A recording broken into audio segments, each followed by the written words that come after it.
কুকুরটা খুব চেষ্টা করছে এই বাথরুমে ঢোকার জন্যে, কিন্তু দরজা লাগানোর কারণে ও ঢুকতে পারছে না। অনেকটাই চেষ্টা করছে ও।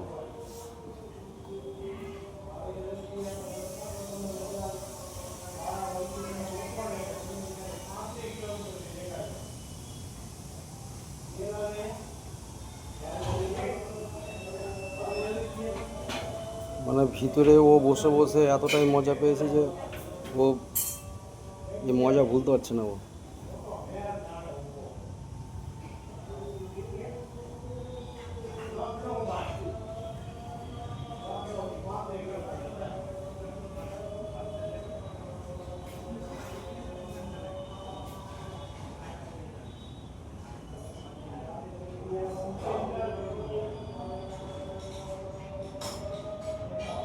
ও অনেকটাই চেষ্টা করলো কিন্তু আর পারলো না, ও আবার ঠিক ফেরত চলে এলো।